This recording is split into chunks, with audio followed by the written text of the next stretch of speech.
Session start करेंगे। आज का सेशन हमारा हेल्थ पे है, सबको पता है। तो हेल्थ पे आप जितने भी लोगों को जानते हैं, खासकर दिल्ली एनसीआर में, आज का टॉपिक दिल्ली एनसीआर के लोगों के लिए बहुत ज्यादा इंपॉर्टेंट है। तो आप सबको इनवाइट करें, हम थोड़ी देर में अपने एक्सपर्ट को बुलाएंगे सेशन के लिए। Thank you.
कोणाला सिलेक्ट केला का केला, किती नंबर काढला सिलेक्ट साठी नाही ना, एकासाठी ते मग लिहित होती ना मनशा डाकच्या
हेलो, गुड इवनिंग एवरीवन। सबको मेरी आवाज आ रही है? आ रही है जी। सर आ रही है। Good evening sir. तो आज का जो सेशन है सबको अपने उसमें देख लिया था टॉपिक। तो जितने लोग दिल्ली एनसीआर में है सब एक बहुत बड़े प्रॉब्लम से अभी हम जूझ रहे हैं और वो है पॉल्यूशन। तो हमने सोचा कि भाई पॉल्यूशन तो हमारे हाथ में नहीं है, हम चाह के भी उससे कुछ नहीं कर सकते क्योंकि बहुत सारी चीजें हैं। एयर प्यूरिफायर थोड़ा बहुत हेल्प करता है, उसके अलावा हमारे पास कुछ भी हाथ में नहीं है। लेकिन फिर भी हमें सरवाइव करना है, बेटर ढंग से कैसे सरवाइव करना है। तो टॉपिक पे जो आज हमारे एक्सपर्ट हैं तो सबके चाहते हैं, सब लोग सैटरडे का सिर्फ इसीलिए वेट करते हैं कि उनको सुन पाए। तो आज मैं उनके हैंड ओवर करता हूं और हम जानेंगे उनसे कि हम पॉल्यूशन से कैसे फाइट कर सकते हैं। सबकी जोरदार तालियों से बुलाना चाहूंगा नीरज वाधवा सर को। Sir, over to you. Thank you sir, thank you. अच्छा, आज तो we have good friends today, almost 57। Thank you so much. पहले तो सब बताओ कौन लोग नए हो। जो नए हो न्यू लिखो और साथ में अपनी सिटी का नाम लिखो। न्यू NEW, न्यू, और साथ में अपने शहर का नाम देखते हैं कौन लोग नए हैं। उनको वेलकम तो करें। बताओ कितने लोग नए हो, चैट में देख रहा हूं मैं।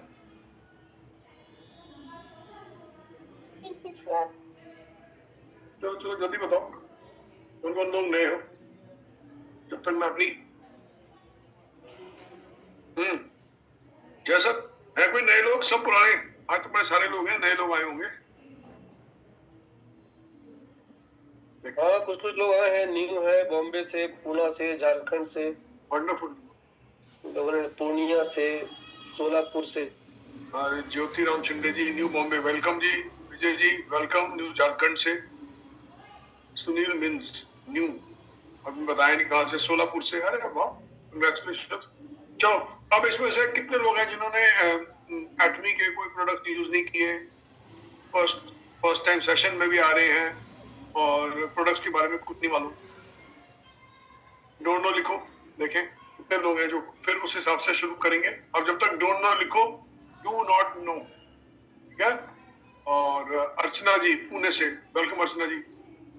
तो हम तो दिल्ली में बैठे हैं, हमारे लिए तो बहुत बड़ा चैलेंज है कि इनफैक्ट बाहर निकलो तो पूरा क्लाउडी होता है, शाम को पूरा क्लाउडी होता है, ऐसा लगता है जैसे धुंध आई हुई है। तो स्मॉग है, पोल्यूशन भी है, और जो है जी अर्जुन कुमार जी वेलकम। तो बहुत सारे नए लोग हैं, तो मैं पहले अपने आप को इंट्रोड्यूस कर दूं। इतने सारे नए लोग हैं तो मैं कौन? मेरा नाम नीरज वाधवा है, मैं दिल्ली में बेस्ड हूँ। एक नेचुरोपैथ हूँ प्रोफेशन से, ट्रीटमेंट करता हूँ नेचुरोपैथी, खान पान द्वारा, जीवन शैली द्वारा लोगों को स्वस्थ रहना सिखाता हूँ। यही मेरा पैशन है, यही मेरा प्रोफेशन है। और फंक्शनल मेडिसिन में का एक एक्सपर्ट हूँ, और फंक्शनल मेडिसिन का मतलब होता है कि प्रॉब्लम को जड़ से खत्म करना। तो जो भी शरीर में दुविधा आई है उसको जड़ से खत्म करना खान पान द्वारा, सप्लीमेंटेशन द्वारा और जीवन शैली के द्वारा। तो हमारा लास्ट सेशन था वो जो लास्ट सैटरडे हमने किया था, उसमें मेरे ख्याल में ऑलमोस्ट हाफ एन आवर से ज्यादा हमने लाइफस्टाइल प्रॉब्लम्स, लाइफस्टाइल को कवर किया था कि कौन कौन सी जीवन शैली हम बदलाव ला सकते हैं। तो मैं थोड़ा सा उसका बैकएंड भी दे दूं क्योंकि नए लोग हैं। तो हमने एरिया जो कवर किए थे वो थे कि खाना जो है 7 बजे के पहले खत्म करें, खाने के बाद वॉक जरूर करें, सुबह योग प्राणायाम कुछ ब्रीदिंग एक्सरसाइज जरूर करें, और मीठे में हाथ अपना रोके। मीठा जो है वो केवल एंटरटेनमेंट है, जो है जीवन में एक मजा लेने का साधन है लोगों को, और जो है लेकिन है प्योर एंटरटेनमेंट। शरीर को मीठे की कोई मेजर रिक्वायरमेंट होती नहीं है, और बहुत सारे ऐसे छोटे छोटे काम हम करने से अपने शरीर को स्वस्थ कर सकते हैं। ये तो जीवन शैली की बातें हुई। आज का जो सेशन है वो होने वाला है पोल्यूशन के ऊपर और उसका जो इम्पैक्ट है। तो एक चीज जो है, कोई है जो इस ग्रुप में एक नंबर है PM 2.5 जिसको बिल्कुल नहीं जानता। अगर आप नहीं जानते तो 2.5 लिख दो चैट बॉक्स में कि आपको बिल्कुल नहीं पता 2.5 क्या है। PM 2.5 2.5 लिख दोगे तो मुझे पता चल जाएगा कौन लोग हैं जो बिल्कुल 2.5 के बारे में कुछ नहीं जानते। तो इसको ना ये ना पार्टिकल साइज है पोल्यूशन का। 2.5 जी पार्टिकल साइज है, जो हवा में पोल्यूशन फैली हुई है उसका साइज है। इसको PM 2.5 बोलते हैं। सबसे ज्यादा यही परेशान करता है। तो पोल्यूशन में जब हम मास्क पहनते हैं ना, जब भी लोग बोलते हैं अच्छा मास्क पहन लो, मास्क पहन के बाहर जाओ, तो वो हम एक्चुअली 2.5 से अपने आप को बचाने की कोशिश करते हैं। और जितने भी हम एयर प्यूरिफायर लगाते हैं अपने घरों के अंदर, वहां भी हम 2.5 से ही बचने की कोशिश करते हैं। यही सबसे ज्यादा तंग करता है क्योंकि ये ब्रीदेबल है, अंदर चला जाता है और अंदर जाने के बाद जो डैमेजेस करता है। तो इसका साइज है। तो जो हमारे फिल्टर्स है ना, जितने भी एयर फिल्टर्स हैं, एयर प्यूरिफायर्स हैं जो हम घर पे लगाते हैं, वो 2.5 PM 2.5 पार्टिकल साइज को फिल्टर करते हैं।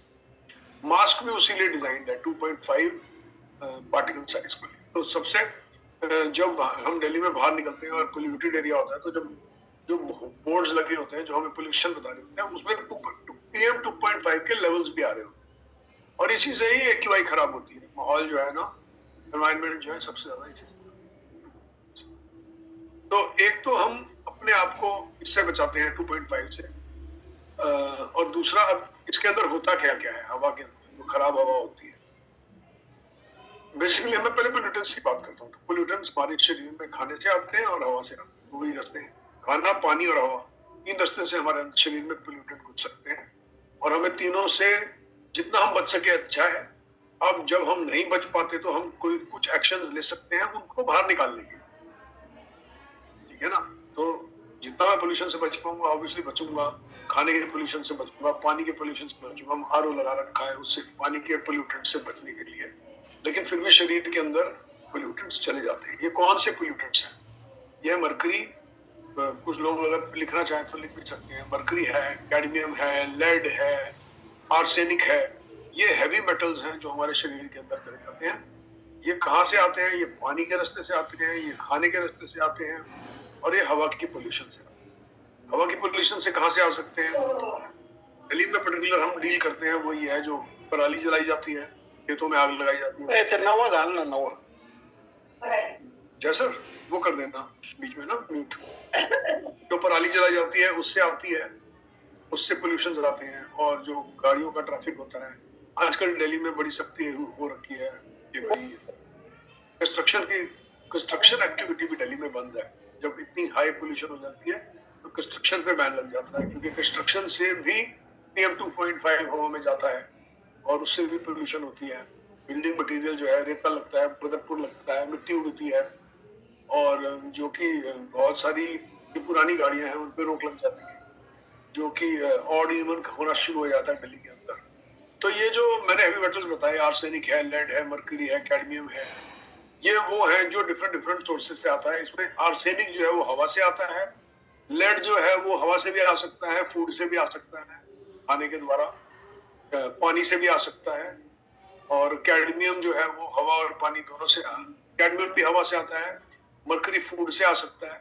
मरकरी जिन इलाकों के अंदर बहुत ज्यादा इंडस्ट्रीज होती हैं, इंडस्ट्रियल स्मोक छूटता है हवा के अंदर, वहाँ मरकरी हवा से आता है।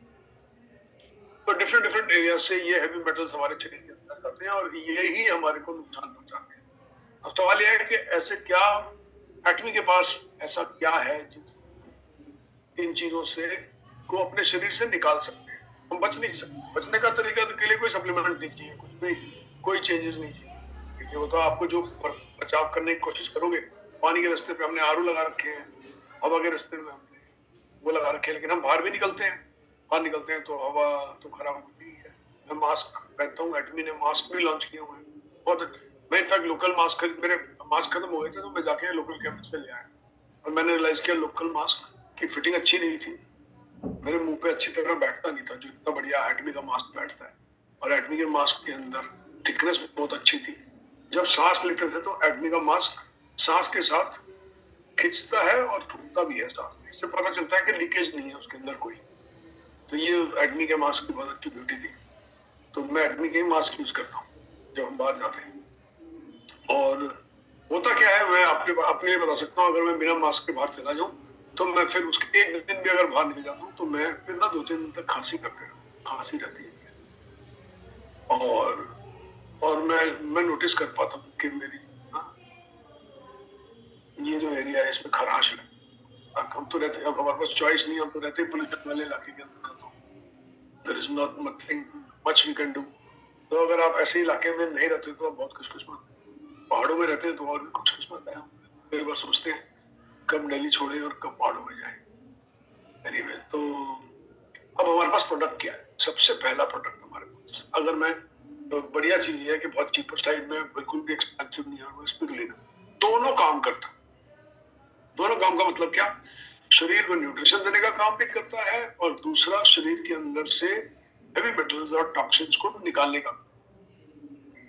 हेवी मेटल्स और टॉक्सिन्स को, इसके अंदर जो मेन जो दो हम बोलते हैं ना इंग्रेडिएंट्स हैं जिनका हम नाम लेते हैं पॉलीसैकेराइड्स और फाइकोसाइनिन। फाइकोसाइनिन जो है वो, जो आप अगर एटमी की वेबसाइट पे जाएंगे वहां इसके बारे में आप पूछ सकते हैं। फाइकोसाइनिन हरे कलर में, ये जो उसका स्पिरुलिना का हरा और नीला कलर होता है, ये फाइकोसाइनिन आता है।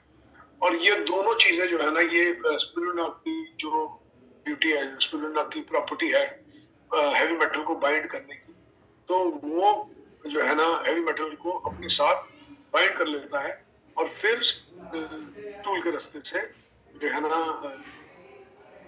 ये जो है जो बाइंड किया हुआ ये बाहर निकल जाता है और इस प्रोसेस में बहुत सारा हमारे को न्यूट्रिशन भी देता है। तो इसकी ब्यूटी है, दोनों काम कर, ये डिटॉक्सिफिकेशन का काम भी कर रहा है और ये मिनरलाइजेशन का काम भी कर रहा है।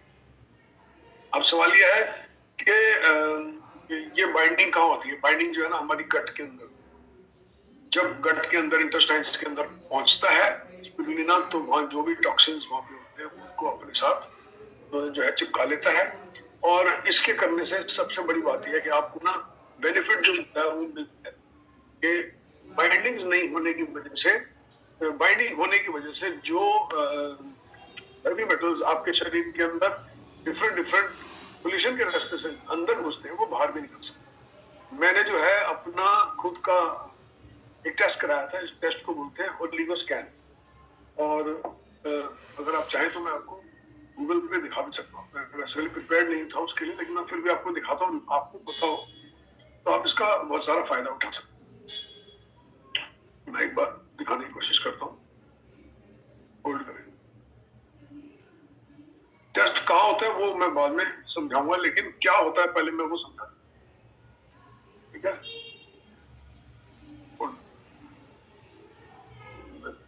स्क्रीन से आपने शेयर कर, ये मेरी स्क्रीन है, इसमें आप यहाँ पे गूगल लिखे, गूगल पे जाके यहाँ पे आप लिखे ओलिगो, ये स्कैन का नाम है, नॉन इन्वेजिव स्कैन है। ये इस प्रकार की एक मशीन होती है ओलिगो स्कैन की, देखो हाथ पे रखी हुई है। हाथ पे लेने के बाद हम इसकी हाथ की फोटोग्राफ लेते हैं और देखो इसके अंदर ये, मैं फोटो भी खोल के दिखाता हूँ, ये पर्टिकुलर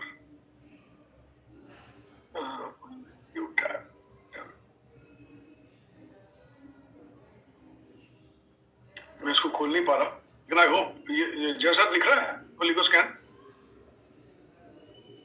ओलिगो स्कैन में पढ़ता भी साथ में oligo scan spectrometer measuring heavy metals minerals and oxidative stress.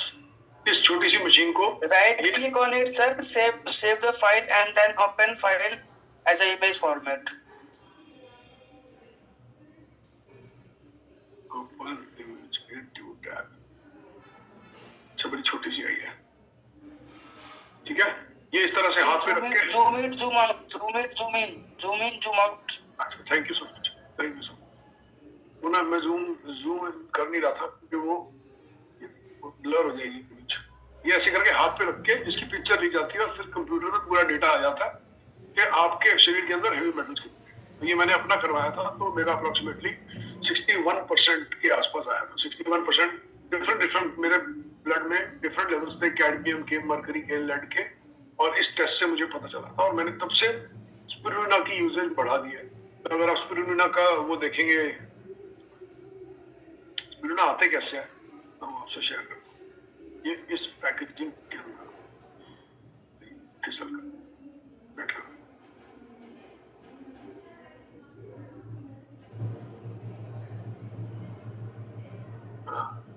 ये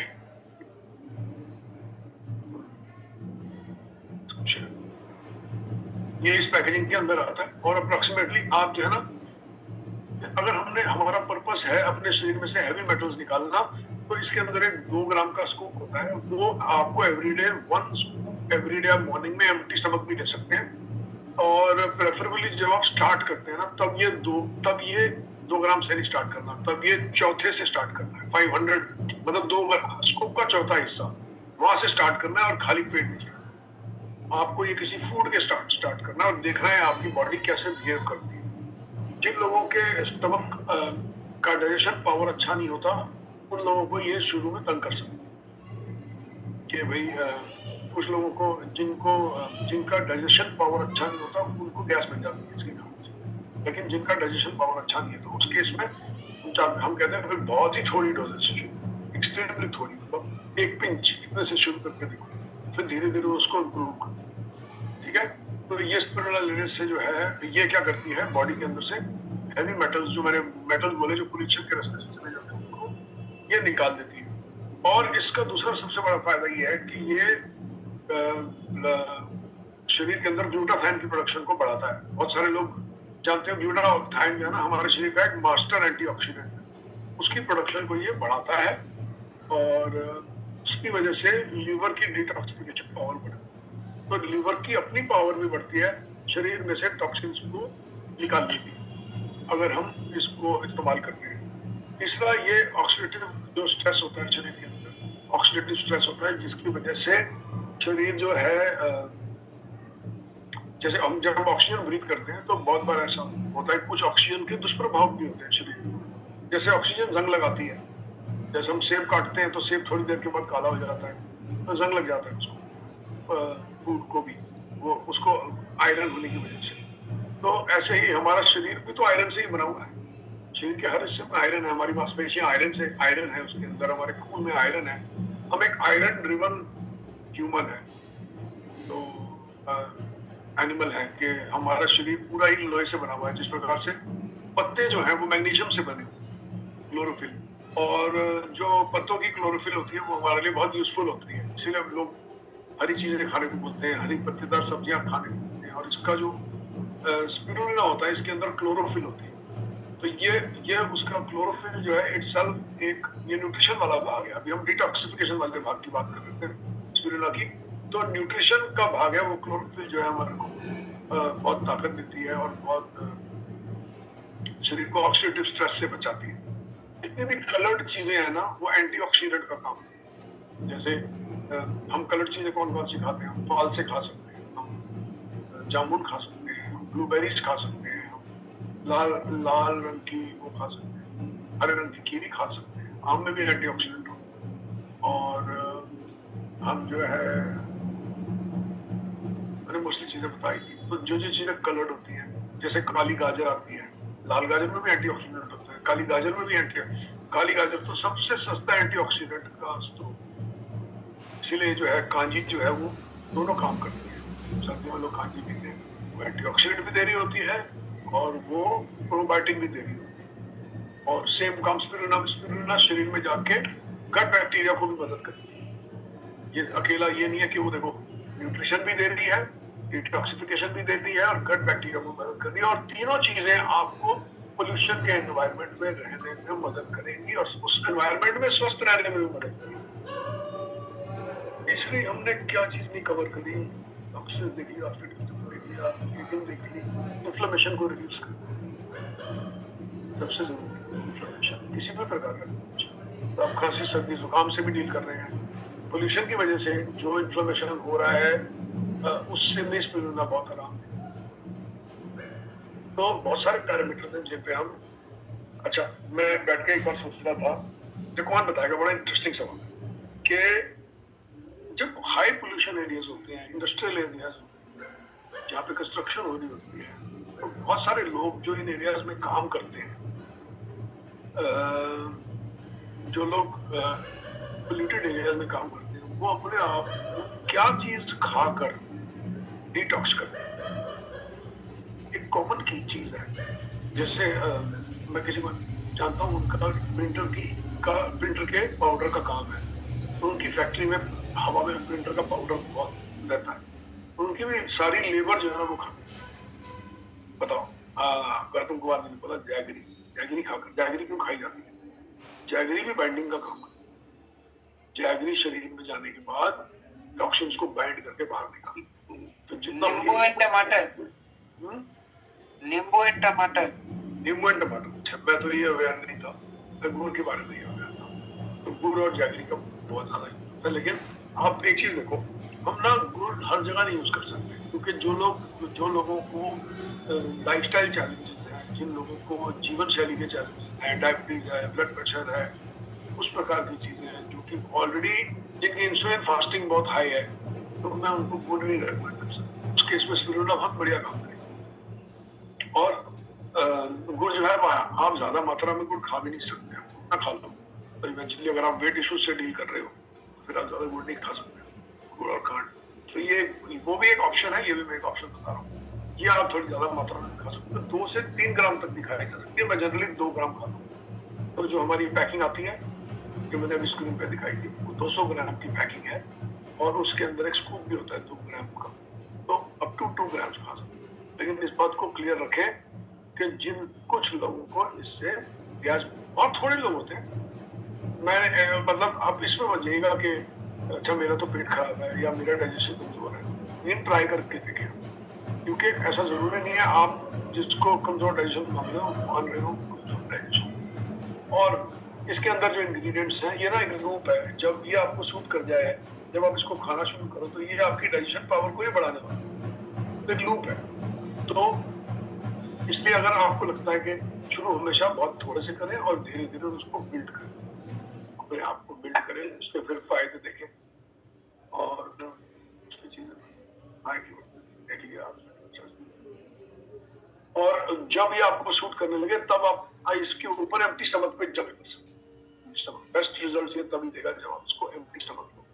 तो एक बार आपको लगता है आप इसको थोड़े दिन आपने खा लिया है और आपको कोई मेजर चैलेंज नहीं आया, कोई गैस नहीं बनी, कोई इंडिजेशन नहीं हुई, तो आप फिर उसको you can try going empty stomach पे। एम्प्टी स्टमक ये सबसे ज्यादा फायदा देने वाला है, क्योंकि मैक्सिमम अब्जॉर्प्शन जो है एम्प्टी स्टमक का इसका। कितने हैं सेशन में जो लोग जिन्होंने कभी स्पिरुलिना का इस्तेमाल किया, कभी नहीं किया?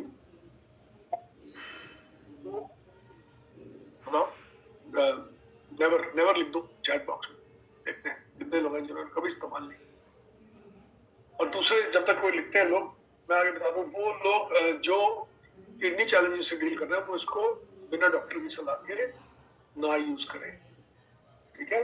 और ना यूज करें क्योंकि उसमें कुछ चैलेंज हो सकते हैं, मुझे नहीं पता, डिपेंड करता है किडनी की परिस्थिति के ऊपर। तो क्योंकि किडनी एक ऐसी प्रॉब्लम होती है जिसमें डॉक्टर रिस्ट्रिक्शंस लगा देते हैं, ये खा सकते हो, ये नहीं खा सकते, तो डॉक्टर की मर्जी के बिना ना करें। और कोई बहुत एक्सपेंसिव सप्लीमेंट नहीं है। एग्जैक्ट प्राइस क्या है जय सर? तो प्राइस चेंज हो गया, पहले मेरे को पुराना प्राइस याद रहता है, 560 रुपए 50 पैसे, अब उसका प्राइस जो है 498। हाँ, उसका प्राइस जो है वो कम हो गया है जीएसटी हटने के बाद, न्यूज ये है। और वाई एटमी, मतलब एक चीज क्लियर कर लो, एटमी है तो प्योरिटी की गारंटी। मतलब ऐसा नहीं हो कि आप चीप स्पिरुलिना कहीं से और भी पहले ही सस्ता है, अब आप उसमें भी और सस्ता ढूंढे कि अभी मुझे और भी सस्ता सप्लीमेंट मिल जाए। तो ऐसा ना हो कि जो हैवी मेटल्स हम निकालने की कोशिश कर रहे हैं वही स्पिरुलिना के रास्ते से अंदर घुस रहे हैं। और एटमी का क्यों ऐसा, मैं ऐसा एटमी के बारे में बोलता हूँ क्योंकि सिर्फ थर्ड पार्टी टेस्ट, देखो मोस्टली जो प्रोडक्ट्स होते हैं वो अगर कंपनी अच्छी होती है तो वो थर्ड पार्टी टेस्ट करती है। थर्ड पार्टी टेस्ट का मतलब यह है कि प्रोडक्ट मैंने बनाने के बाद एक दूसरी कंपनी को भेज दिया कि मैंने ये प्रोडक्ट बनाया जी, इसको आप टेस्ट करें और मुझे आप इसकी रिपोर्ट दें, और फिर जो वो मुझे रिपोर्ट देगा वो मैंने पब्लिश कर दी। देखो जी ये मेरा प्रोडक्ट है, मैंने किसी और से चेक करवाया, जो मैं बोल रहा हूँ बिल्कुल ठीक है, इसको बोलते हैं थर्ड पार्टी टेस्टिंग।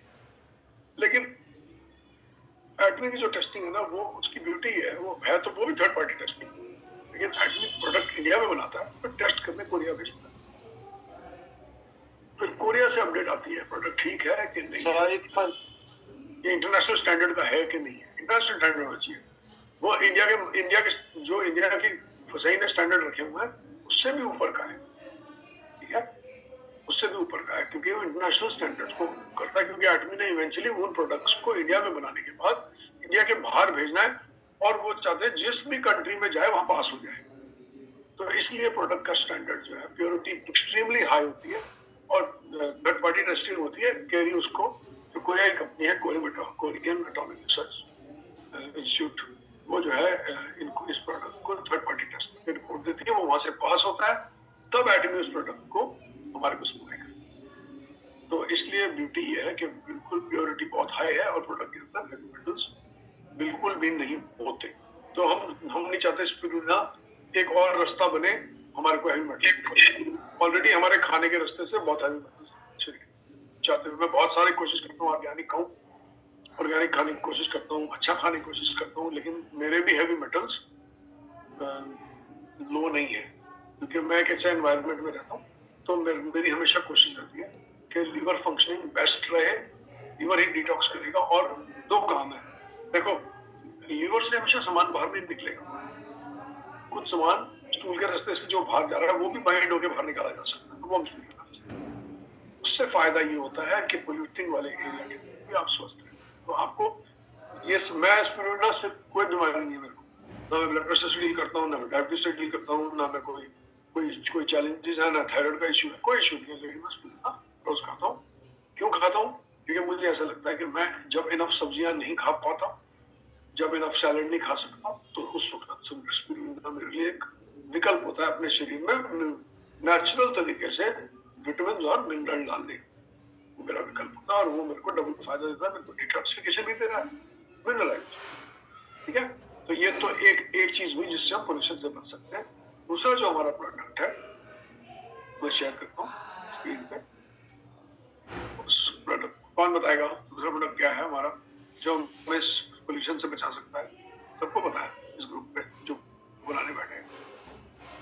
जल्दी बताओ, मैं फिर लिखो चैट बॉक्स में, शेयर करने लगा। Sorry for interruption, sir. Can I ask you a question? Yeah, please. Let's finish. Then you can ask a question. And we'll complete in another 20 minutes, and then we'll go to it. Okay, sir. Oh, hold the question. अच्छा, this product. अच्छा, कितने लोग हैं जिनको English में चाहिए? मैं थोड़ा इंग्लिश भी बोल दूंगा बीच में. Anybody who wants some English? No, sir. Preferred. Both languages are preferred. Okay, fine, very good. तो अनिल जी ने बोला neutral mix. Sir neutral mix भी बचाता है पोल्यूशन में बैठे, क्यों? अभी मैंने बोला ना, स्पिरुलिना खाने से हमारा गट बैक्टीरिया भी इंप्रूव होता है, तो गट बैक्टीरिया तो इंप्रूव करना ही है, तो न्यूट्रल मिक्स भी देता है। बट अभी जो हम प्रोडक्ट उठाने लगे हैं जो उसका इम्पैक्ट बहुत ही स्ट्रेट और बहुत ही क्विक होता है, वो है MOM। तो कोई है ग्रुप में जिसने दो लोग जिन्होंने बिल्कुल नाम नहीं सुना पहले, बहुत नेवर, कभी नाम ही नहीं सुना था, आज फर्स्ट टाइम देख रहे हैं MOM क्या होता है। तब तक वो नेवर लिखते हैं। मैं बता दूं, ये वर्ल्ड का सबसे नंबर 1 प्रोडक्ट है एटमी का, और वर्ल्ड का हाईएस्ट सेलिंग प्रोडक्ट है। $2.1 बिलियन इसकी सेल है, और वर्ल्ड वाइड सेल है, और ये एक ऐसा प्रोडक्ट है जो जीवनदायी है। पोल्यूशन तो इसको पोल्यूशन से के लिए बोलना ये चाहिए पोल्यूशन में मदद कर सकता है, ये ना इसकी बेइज्जती करना है इस प्रोडक्ट। ठीक है, इसकी इंसल्ट करनी है तो इसमें बोलो पोल्यूशन से मदद कर सकता है, ये जीवनदायी प्रोडक्ट। मैं इसको ऑलमोस्ट एक पैकेट, वैसे तो मैं एक ही खाता हूँ, एक पैकेट रोज ले लेता हूँ, इससे बहुत एनर्जी मिलती है। और अगर आप गूगल पे जाएंगे और हेमोहेम फॉर लंग हेल्थ देखेंगे, मतलब जी लंग्स के लिए, अस्थमा के पेशेंट्स के लिए ये मैजिक काम करता है। सीओपीडी के पेशेंट्स को कुछ हद तक मदद करता है। टीबी के पेशेंट्स में जितनी वो जो दवाइयाँ खाते हैं उसके अंदर ये बहुत बढ़िया एज अ फूड सप्लीमेंट काम करता है और उनको बहुत मदद देता है। उनकी जो एनर्जी लॉस होती है उसके अंदर बढ़ाता है, उनकी इम्यूनिटी बढ़ाता है। और it is one of the finest immunity modulators on the planet. Immunity modulator का मतलब होता है वो जो चीज आपकी इम्यूनिटी को बढ़ाने में मदद करे और जो है इम्यून सिस्टम पे बहुत बढ़िया काम करता है। एनके सेल्स और टी सेल्स को ग्रोथ में बहुत बढ़िया हेल्प करता है। लिम्फोसाइट्स की बहुत मदद करता है और जो है हमारी WBC को लड़ने में मदद करता है। अब देखो, जब भी पोल्यूशन होगी और अगर आपकी ये वाले पोर्शन में तकलीफ होगी तो बलगम बनेगी ना, बलगम तो बनती है करके दुखेंगे। तो जब भी बलगम है तब WBC खूब अंदर लड़ाई कर रहे हो, बैक्टीरिया से लड़ रहे हो, डिफरेंट फॉरेन बॉडीज से लड़ रहे हो, बैक्टीरिया की लड़ाई चल रही होती है, इन्फ्लेमेशन हो गई होती है उस इलाके के अंदर, खराश हो गई होती है, लाली आ गई होती है, सूजन आ गई होती है। तो जो हमारे व्हाइट ब्लड कॉर्पस्कल्स हैं वो खूब लड़ाई कर रहे होते हैं अंदर, और ये जो है ना उनकी मदद करता है हमारा उस लड़ाई उनको हथियार देता है। बेसिकली आप समझ लो आपके जो सैनिक है ना उनका हथियार है ये। आप उनके हाथ में हथियार दे देते हैं और बोलते हैं आपके हथियार बेटर है तो आप जाके बढ़िया लड़ाई करें। तो जितनी भी पोल्यूशन रिलेटेड प्रॉब्लम होती है, लंग रिलेटेड प्रॉब्लम होती है, अस्थमा हो गया, COPD हो गया, इस टाइप की प्रॉब्लम होती है, इसमें हेमोहेम से बहुत मदद मिल सकती है। आप क्योंकि आपकी इम्यूनिटी बढ़ी रहती है। तो जो हम स्पिरुलिना की बात कर रहे थे, स्पिरुलिना बाइंडिंग का काम कर रहा था, मिनरलाइजेशन का काम, ये टोटल काम इम्यूनिटी NK सेल्स और T सेल्स पे करना है। तो ये आपके शरीर की ताकत बढ़ाता है किसी भी बीमारी से लड़ने के लिए। ये इसीलिए इसको इम्यून मॉड्यूलेटर को, ठीक है। और इसको ये 20 ml के पाउच में आता है। एक पैकेट के अंदर 60 पाउच होते हैं। 1 से 2 पैकेट आप रोज पी सकते हैं, कुछ विशेष परिस्थितियों में 3 भी पी सकते हैं। और ये कैंसर पेशेंट्स के लिए भी वरदान है। कैंसर का इलाज नहीं है, लेकिन जो कीमो के होने वाले साइड इफेक्ट्स होते हैं उनमें बहुत मदद करता है। कीमो की वजह से जो कमजोरी हो जाती है उसमें बहुत मदद करता है। तो जो भूख नहीं लग रही होती है उसमें भूख लगने में मदद करता है। मैंने ऐसे केसेस देखे हैं जहाँ पे लोग मुझे कंप्लेंट कर रहे थे कि हमारे जो फैमिली मेंबर है वो खाना नहीं खा रहे 1 हफ्ते से सही ढंग से, और उन्होंने हेमोहेम खाया और उनको भूख लग गई। और हेमोहेम ऐसा है कि पेट खराब हो तब भी आप पी सकते हैं, बुखार हो तब भी पी सकते हैं, लॉस ऑफ एनर्जी हो तब भी पी सकते हैं, कोई स्पेसिफिक हेल्थ चैलेंज हो तब भी पी सकते हैं। कुछ विशेष डॉक्टर की सलाह से किडनी पेशेंट को भी ये बहुत हेल्प करता है। लेकिन वो किडनी पेशेंट जब भी होगा डॉक्टर की सलाह आ जाएगी। जितना काम OTC है, ओवर द काउंटर, वो हम एडवाइस कर सकते हैं। कोई ऐसी चीज का इलाज नहीं है।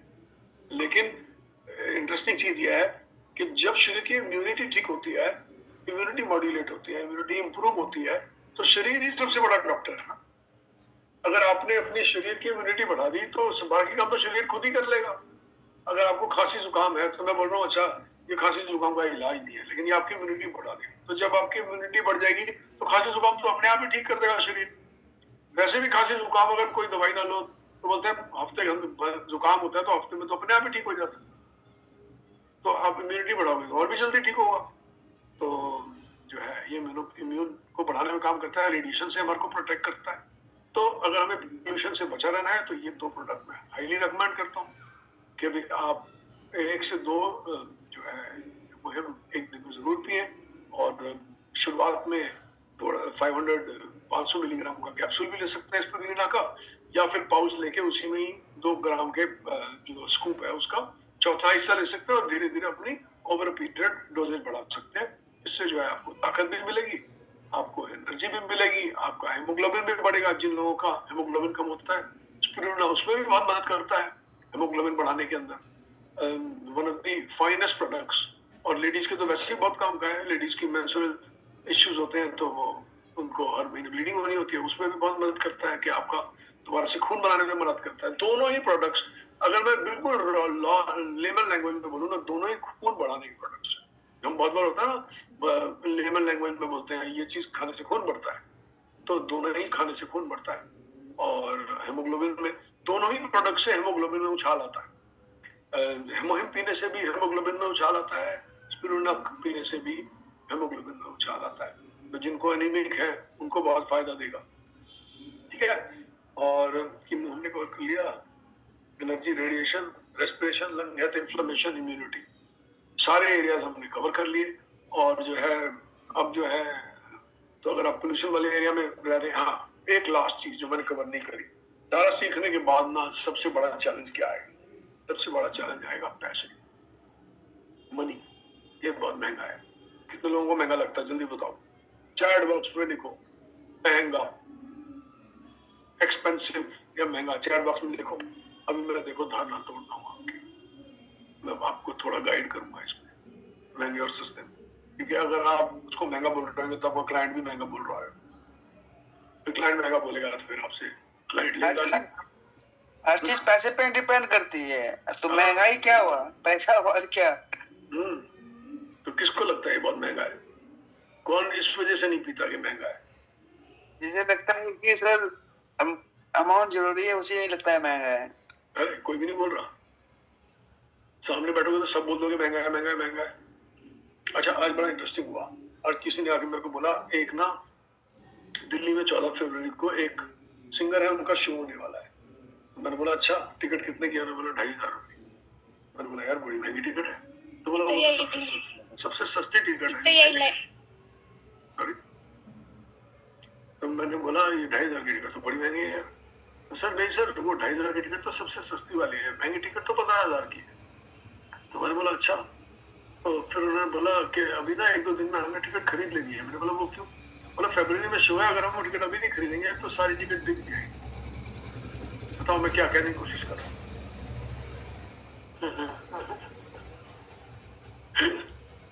मैं कहने की कोशिश कर रहा हूँ। तो लोग डिनर पे जाते हैं यार, 5-5 हजार के डिनर खाते हैं।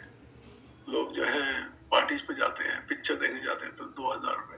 आजकल तो दिल्ली में पिक्चर देखने जाओ, अगर 5 लोग अगर पिक्चर देखने जाओ तो 4,000 रुपए का बिल आता है। 5 लोग, 4-5 लोग अगर पिक्चर देखने चले, 500-600 रुपए से कम टिकट कोई नहीं है। 500-600 रुपए जो है लोग पॉपकॉर्न और पेप्सी पे एक आदमी निपटा देता है। 2,000 रुपए एक आदमी को चाहिए, 4 आदमी आते हैं तो 4,000 रुपए लगते और हाउस पूरे फुल होते हैं। धुरंधर किसने देख ली। तो ना ये सब गेम ना महंगे और सस्ते का नहीं है। ये गेम है आप कितना इंपॉर्टेंस देते हैं अपने शरीर को। हमारी पहचान के है, कोई उन्होंने शादी की, अपनी बेटी की 1 करोड़ रुपए का है और ये बहुत छोटा बजट है। लोग शादियों में पैसे खर्चते हैं, कपड़ों में पैसे खर्चते हैं। और आज कल मैं किसी पार्टी में गया हुआ था, जब मैं लिफ्ट में चढ़ रहा था मेरे सामने लिखा हुआ था हेयर ट्रीटमेंट 5,600। 5,600 का लेडीज हेयर ट्रीटमेंट करा रही। हम तो 100 रुपए में बाल कटवाते हैं, तो 5,600 रुपए ट्रीटमेंट में लिखे हुए थे। 2,500 से कम का बिल नहीं आता कुछ करवाने के लिए जाओ। और फिर जब हम स्पिरुलिना बोलते हैं, महंगा नहीं है भाई। जेब तो आपको खाली करनी पड़ेगी अगर सेहत चाहिए। शरीर करोड़ों का है। जब खराब होता है तो लोग बोलते हैं 20 लाख ले लो, 10 लाख ले लो, मेरे को किडनी दे दो। लोग 1 महीने की, 6 महीने की एक्स्ट्रा जिंदगी के लिए 10 लाख रुपए कर सकते हैं, सिर्फ इसीलिए कि मरने वाले हैं। 6 महीने एक्स्ट्रा। डॉक्टर बोलता है 10 लाख रुपए लगेंगे तो मैं आपको 6 महीने की जिंदगी दे दूंगा। मतलब ले ले भाई, तो एक काम कर 20 लाख ले ले, 1 साल दे दे। तो इसलिए ना शरीर पे पैसे अभी खर्च। एक ही शरीर, मैं 60 साल को कोई बीमारी एक भी नहीं, ना डायबिटीज, ना ब्लड शुगर, ना लाइफस्टाइल डिसऑर्डर, ना कोई फालतू की दर्द है, ना पेट दर्द, ना ये दर्द, कुछ भी नहीं। सिर्फ केवल इसलिए कि मैं न्यूट्रिशन में पैसे खर्च। एक दिन ना हमारी मेड आई हुई थी, शायद पहले हमारी मेड आई हुई थी तो मेरी वाइफ ने बोला कि मेरी वाइफ ने बोला हमारे उनका 1 महीने का दवाइयों का बिल 50,000 इंक्लूडिंग डॉक्टर फीस। साल में महीने में 1-2 बार वो डॉक्टर पे जाते हैं, डॉक्टर 2200 रुपये फीस लेते, 2200। 2 लोग जाते हैं तो एक आदमी की 4400 फीस लगती है, 2 लोगों की 8800 रुपये, 8800 रुपये तो वो सिर्फ फीस के देते हैं, उसके बाद दवाइयाँ अलग। तो हमारी बेटी बोला भाभी आप जो है दवाइयाँ तो फिर आप भी खाते हो, वो दवाइयाँ खा रहे हैं अगर दिन में 10 तो 10 तो आप भी खा रहे होते हो। तो मेरी वाइफ ने बोला मैं 10 गोलियाँ खा, अब मेरे को तो नहीं पता ना कि हम दवाई नहीं खाते, हम सप्लीमेंट खाते हैं। तो मेरी वाइफ ने बोला अगर मैं 10 सप्लीमेंट खाती हूँ, मेरे को बीमारी तो एक भी नहीं है ना, वो तो 10 गोलियाँ खाते हैं और बीमारी दुनिया भर की है, थायराइड भी है, एंजाइना पेन भी है, हार्ट के अंदर स्टेंट भी लगा हुआ है। तो वो वहां जाके पैसे खर्चने को तो सब शेर है। 3 लाख रुपए का स्टेंट डालना है कि 4 लाख का, डॉक्टर साहब 4 वाला डाल दो, 3 वाला तो 5 साल में खराब हो गया, 4 वाला अच्छा है ना। वहां तो सब शेयर हो जाते हैं। बोलता जी 50,000 रुपए आईसीयू का एक दिन का खर्चा है, आपको बेड कौन सा चाहिए, सिंगल रूम वाला या लग्जरी वाला? अरे लग्जरी वाला दे दो। वही वाला क्लाइंट आके बोलेगा हॉस्पिटल महंगा है, तो ना थोड़ी ब्रेक करो, जेब पे पैसे खर्चने पड़ेंगे और अच्छे सामान पे खर्चने पड़ेंगे, तो अच्छे सामान में पैसे लगे। ठीक है, तो अब क्वेश्चंस लेते हैं। ये थोड़ा सा लेक्चर देना बड़ा जरूरी होता है जी। अब आ जाओ जी Q&A पे। Question? Yes sir, question is हाँ सर, इसका कुछ कॉन्ट्रा इंडिकेशन है क्या? हम किसको देंगे और किसको नहीं देंगे? एक तो Any contraindication for this? Spirulina we don't offer to people with kidney disorders, CKD। CKD है तो नहीं देते। CKD छोड़ के कोई भी प्रॉब्लम में कोई भी चैलेंज हो, चैलेंज वाला क्लाइंट भी हो तो उसको भी ऑफर किया जा सकता है। जैसे बाकी जो डाइजेस्टिव इश्यूज है वहां भी दिया जा सकता है, लेकिन मैंने बताया जिनको डाइजेस्टिव इश्यूज है कभी कभी उनको जिनको वो प्रॉब्लम होती है ना, ये खाने से भी गैस बन गई, खीरे से गैस बन गई, उससे गैस बन गई, बेसन का चिल्ला खाने से गैस बन गई, वो टाइप के जो लोग होते हैं उनको ये परेशान कर सकते हैं। बस ये 2 एरियाज में हम जो है। यस सर, अगर किसी को माइग्रेन है या हेडेक है दिया जा सकता है। ओके, लेकिन एक बात बताऊं बड़ी इंटरेस्टिंग, मोस्टली जो माइग्रेन है ना, they are nothing but some kind of protein not working. So it could be, मतलब जैसे मेरा एक्सपीरियंस है, migraine is not a problem, migraine is symptom of a problem. मतलब एक प्रॉब्लम की वजह से हेडेक आ रहा है। वो जो प्रॉब्लम है ना वो बड़े सारे फैक्टर्स हो सकते हैं। एक फैक्टर ये हो सकता है कुछ लोग कुछ टाइप के प्रोटीन नहीं वर्क करते, जैसे कुछ लोग बेसन का चिल्ला खाते हैं उनको माइग्रेन हो जाता है, कुछ लोग बर्गर खाते हैं उनको माइग्रेन हो जाता है, कुछ लोग व्हीट खाते हैं, बर्गर से मतलब मैदा खाते हैं उनको माइग्रेन हो जाता है, कुछ लोग दूध पीते हैं उनको माइग्रेन हो जाता है। टाइप का प्रोटीन देखिए, आप एक बात को समझो, प्रोटीन जो है ना वो स्टमक में डाइजेस्ट होता है।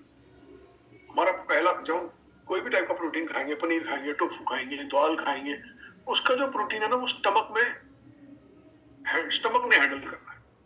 कार्बोहाइड्रेट को छोटी आंत हैंडल करना है, तो कार्बोहाइड्रेट वहां स्टमक में हैंडल नहीं होता, कार्बोहाइड्रेट आगे जाएगा आंत में काम होएगा उसके ऊपर, उसके एंजाइम जो है स्मॉल इंटेस्टाइन। तो बहुत बार पेट में इनफ एसिड नहीं होता लोगों को, तो जब प्रोटीन पेट में गिरता है ना वो वहां पे हैंडल नहीं हो पाता। तो बहुत बार ऐसा भी होता है, लोग कोई टाइप का बेसन का चिल्ला खाते हैं और 10 मिनट में ही उनको हेडेक माइग्रेन शुरू हो जाता है, खाते ही 10 मिनट के अंदर, 5 मिनट के अंदर ही। जैसे और पेट का एसिड का लेवल ना हमेशा चेंज होते रहता है, इट इज नेवर कांस्टेंट। तो ऐसा कभी मेरे को कोई इशू नहीं है। फॉर एग्जांपल एक पर्टिकुलर टाइम में मेरे पेट में एसिड कम होता है। एसिड का लेवल भी तो स्टमक जो है सिग्नल भेजता है ब्रेन को, और फिर ब्रेन और स्टमक मिलके एसिड का लेवल डिसाइड करता है। ब्रेन सिग्नल भेजता है कितना एसिड बनाना है।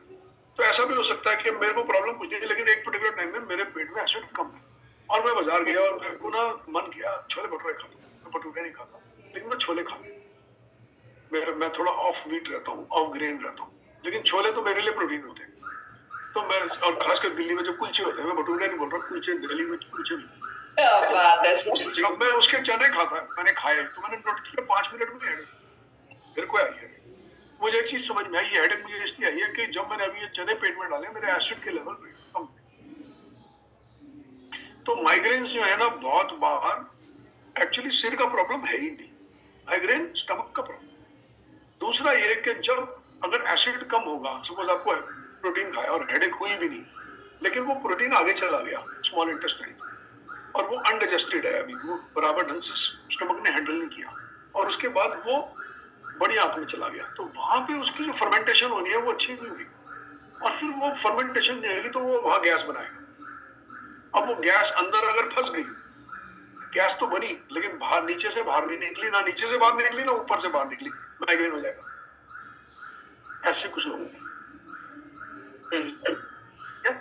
तो इसीलिए मैं हमेशा बोलता हूँ स्पिरुलिना जो फर्स्ट टाइम स्टार्ट कर रहे हैं पहले पाउडर से नहीं स्टार्ट करें, पहले 500 mg से एक बार खा के देखें विद द फूड। और ये चैलेंज उन लोगों के लिए जिनको डाइजेस्टिव इश्यूज है, बस उस केस में। बाकी जिनको डाइजेस्टिव इश्यूज नहीं हो तो खाए और शुरू हो जाए बस, ठीक है। अच्छा, और हेमोहेम के काउंटर इंडिकेशंस, हेमोहेम के कोई इफेक्ट नहीं, हाँ, लेकिन कुछ लोग ऐसा बोल सकते हैं, सपोज डायबिटिक पेशेंट है तो कभी कभी डायबिटिक पेशेंट शुरू में बोल सकता है कि मेरे ब्लड शुगर के लेवल बढ़ सकते हैं, तो उसको आपको अगर डायबिटिक पेशेंट है उसको समझाना होगा कि घबराए ना। अगर शुरू में आपके ब्लड शुगर लेवल्स बढ़े हैं तो ये सेटल डाउन हो जाएंगे यूजेज से, within 1 week 10 days 15 days ये सेटल डाउन हो जाएंगे और फिर लोअर भी हो सकते हैं हेमोहेम की वजह से, ठीक है। एक ये चैलेंज होता है। दूसरा, हेमोहेम should never be the first product to start. जैसे सपोज करो कोई लाइफस्टाइल, आप इंसान को देख के बता सकते हैं ये कोई लाइफस्टाइल चैलेंज से डील तो नहीं कर रहा है, इसको बीपी तो नहीं है, इसको थायराइड तो नहीं है, इसको पता तो लगता है ना, लोग बताते हैं हमें ये प्रॉब्लम है, उस टाइप का क्लाइंट हो तो फर्स्ट प्रोडक्ट हेमोहेम नहीं होना चाहिए, और अगर होना चाहिए तो फिर बहुत छोटी डोज में होना चाहिए, विद द मील होना चाहिए, खाने के साथ। मैं ऐसे आदमी को बोलता हूँ खाने के साथ आधा पैकेट लो, फिर उस आधे पैकेट से आधा पैकेट सुबह किया, आधा पैकेट शाम को किया, फिर जब उसको देखा भी कोई चैलेंज नहीं है, या फिर आधा पैकेट ही किया डे 1 पे। मैंने भी एक क्लाइंट थी 18 साल की लड़की, मैंने उसको बोला एक पैकेट 4 दिन में खत्म कर, 4 डेज स्टार्ट करना है, जब मेरे को देखना है आपको कैसा वर्क कर रहा है। और उसका चैलेंज था, उसको हेड के ऊपर सोरियासिस है, स्कैल्प सोरियासिस, तो आई टोल्ड हर कि आप जो है हाफ अ पैकेट से स्टार्ट करें, नहीं क्वार्टर पैकेट से स्टार्ट करें, क्वार्टर पैकेट एक दिन, क्वार्टर पैकेट एक दिन। तो वो होता है कि क्योंकि जहाँ पे मुझे लगता है अच्छा यहाँ पे बहुत सारे इश्यूज हैं, वहां मैं थोड़ा से ही स्टार्ट करूँ, इकट्ठे बड़े से स्टार्ट। और कुछ लोगों को बहुत थोड़े केसेस में हेमोहेम से ऐसा भी हो सकता है कि बुखार आ गया, बहुत अभी तक मैंने नहीं देखा लेकिन मैंने सुना है इस बार। मेरे ख्याल में मुझे अभी तक मेरा चैलेंज में नहीं आया, किसी के आया तो बता दूं, जैसे आपको आया कोई चैलेंज बुखार आ जाए? नहीं सर, नहीं है, मुझे भी नहीं आया, लेकिन मैंने सुना है। उसको बोलते हैं वो ना एक डिटॉक्स रिएक्शन है, पेट खराब एक लोगों का होता है, पेट खराब हो जाए, इसको ये ना डिटॉक्स। देखो एक बात बताता हूँ, सपोज करो पौधा लगा हुआ है गमले के अंदर और गमले की मिट्टी पूरी तरह सूख गई है, ड्राई हो गई है एकदम, और आपने एक दिन जाके डिसाइड किया इसको मैं पानी दे देती हूँ, तो मिट्टी एक्सपैंड करेगी ना, पानी डालने के बाद फूलेगी, एक्सपैंड करेगी, श्रिंक करी होगी।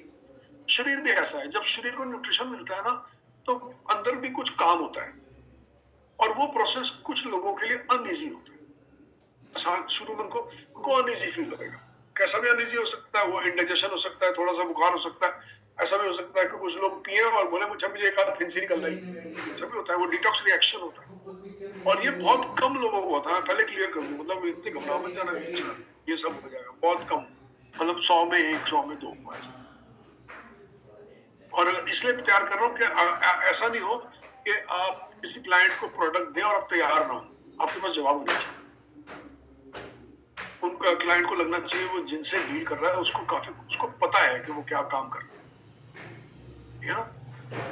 तो और बस, और कोई मेजर हेमोहेम has no other side effects. एक बार वो वर्क कर गया तो वर्क कर गया।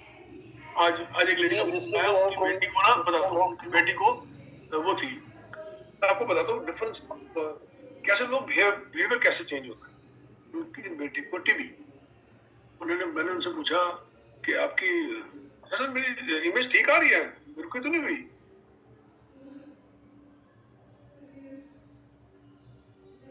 मेरे स्क्रीन हाँ रह के रूम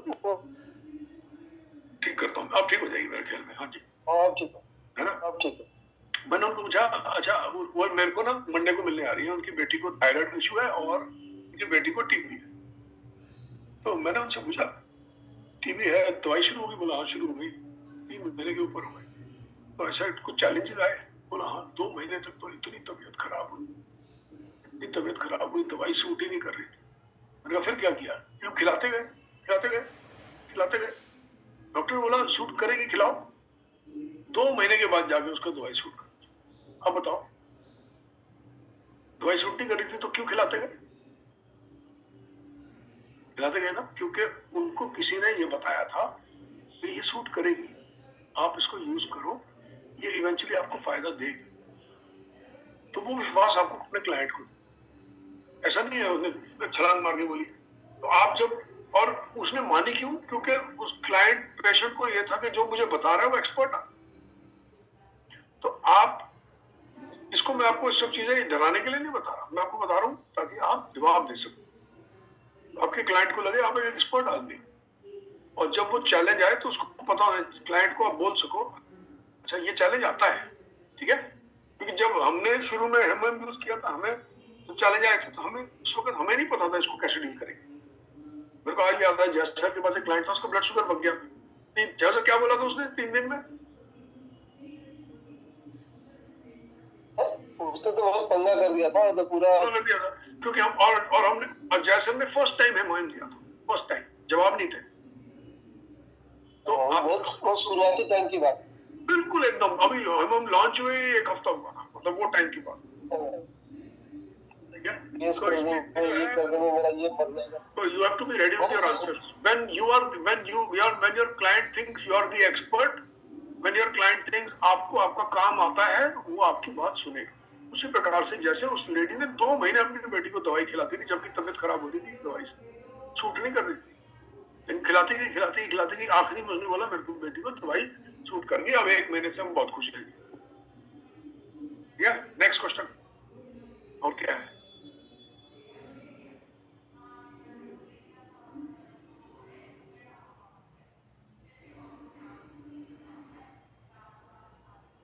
सर बीच में मैंने आपको इंटरप्ट करा था, शायद आई थिंक हो सकता है टॉपिक से बाहर का क्वेश्चन तो नहीं सकता। Is there any product to instant recover dark circle below the eye? Out of what? Below the eye dark circle, I remove dark circle. Is there any instant recovery? No sir, not possible. No possible sir. Instant recovery is only with some amount of benefit with creams, nutrition cream, eye nutrition cream. Temporarily.